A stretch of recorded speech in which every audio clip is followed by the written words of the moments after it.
Hello বন্ধুরা, এখন আমি মিস্টার অ্যান্ড মিসেস মাহি এই সিনেমাটা রিভিউ করতে চলেছি, যেখানে লিড রোলে আছে হলো রাজকুমার রাও এবং জাহ্নবী কাপুর। এছাড়া এখানে অন্যান্য আর্টিস্টরা রয়েছে, কুমুদ মিশ্রা রয়েছে, জারিনা ওয়াহাব রয়েছে, রাজেশ শর্মা রয়েছে।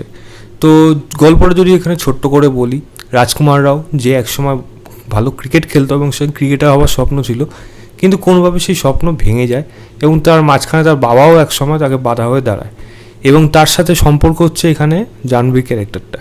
এবার জাহ্নবী সে একজন ডক্টর এবং তারও একটা সময় ক্রিকেটার হওয়ার ইচ্ছা ছিল। এবার রাজকুমার রাওয়ের ইচ্ছা হলো তার ওয়াইফ মানে জাহ্নবী, তার যে ছোটোবেলায় ইচ্ছা আছে সেটাকে যদি সে পূরণ করতে পারে, তাহলে হয়তো তারও যেই ছোটোবেলার যে স্বপ্নটা ছিল সেটাও পূরণ হবে।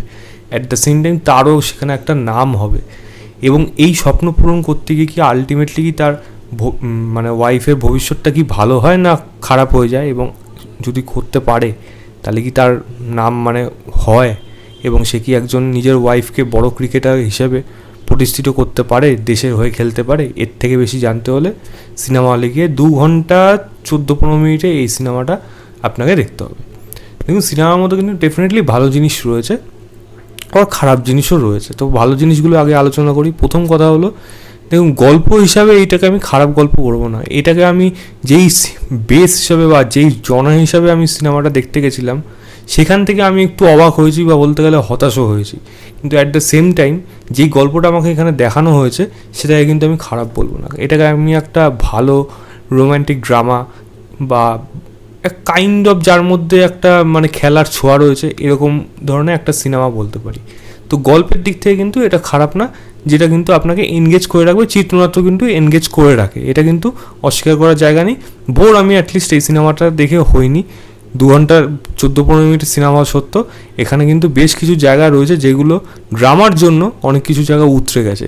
তো আমি ডেফিনেটলি এই গল্পটাকে ভালো বলবো, চিত্রনাট্য ঠিকঠাক বলবো।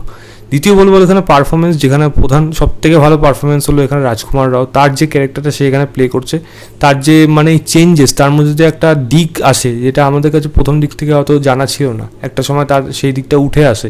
তো এই দুটো দিকই খুব ভালোভাবে সে ব্যালেন্স করেছে, মেনটেন করেছে। একটা জায়গা আছে, সে জাহ্নবী কাপুরকে প্র্যাকটিস করাতে করাতে বলটা ছুঁড়ে মারে ডাইরেক্ট মাথার মধ্যে, ওই সময়টা চোখে মুখে এক্সপ্রেশন দেখবেন। তো রাজকুমার রাও জাস্ট ফাটাফাটি ক্যারেক্টারটা প্রচণ্ড খেটেছে। অনেক জায়গায় জাহ্নবী কাপুরের এমন সিন আছে যেগুলোকে রাজকুমার রাও, দুজনে একসাথে সিন আছে যেগুলোকে উতরে দিয়েছে রাজকুমার রাও পারফরমেন্স দিয়ে। তো সত্যিই বেশ ভালো, তার পারফরমেন্স লাজবাব ছিল। জাহ্নবীর যদি কথা বলি, জাহ্নবীর পারফরমেন্স আমার এখানে তার সে যেরকম করে থাকে সেরকমই লেগেছে, কোনো এক্সট্রা অর্ডিনারি লাগেনি।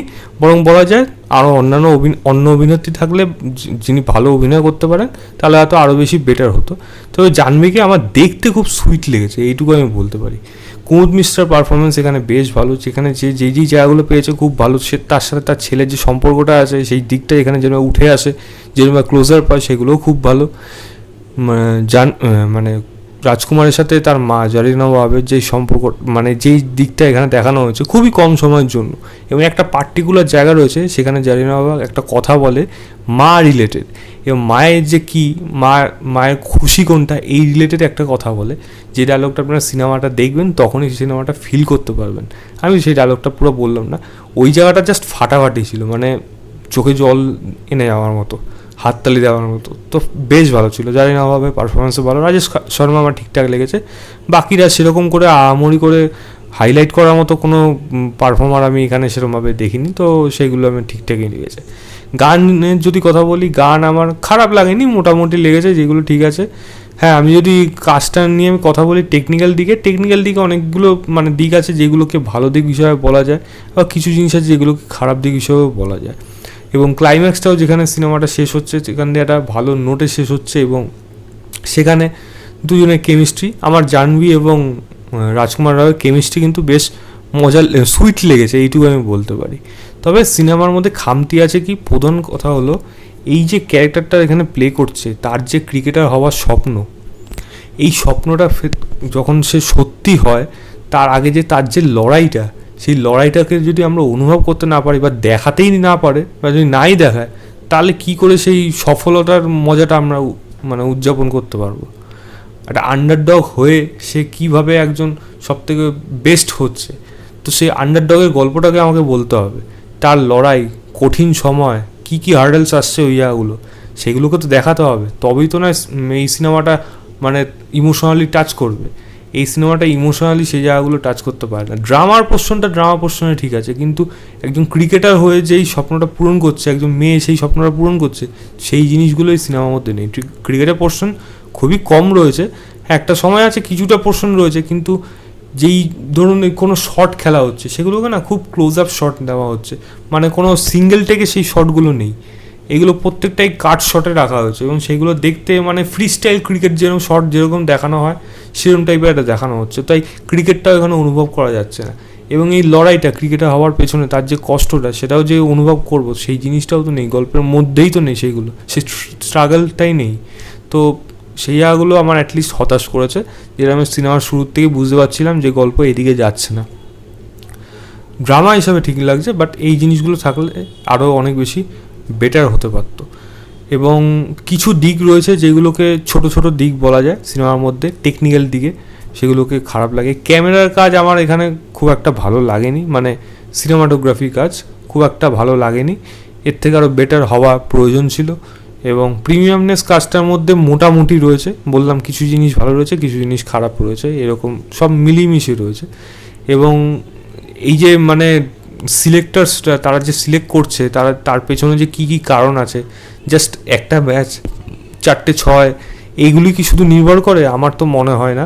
সেই জিনিসগুলো মনে আরও ভালোভাবে যদি এক্সপ্লোর করা যেতে পারতো তারা অনেক বেশি ভালো হতো। এবং আরেকটা প্রধান কারণ মিস্টার অ্যান্ড মিসেস মাহি, এই নামটার জন্যই হয়তো সিনেমা হলে আজকে মানে আমি শুক্রবারের কথা বলছি, শুক্রবার 99 টাকা ছিল, হল পুরোপুরি হাউসফুল ছিল, প্রায় প্রচুর টিকিট বিক্রি হয়েছে এই সিনেমার।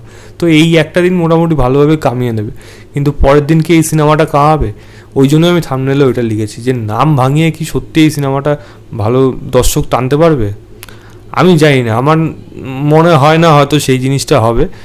একটা অন্য দিক থেকে হয়তো সিনেমাটা হিট হয়ে যাবে, বা যদি কন্টেন্ট লোকের ভালো লাগে সেই দিক থেকে যদি কিছুটা হলেও ইনকাম করবে। নাম ভাঙিয়ে সেটা আমার মনে হয় না খুব একটা হবে।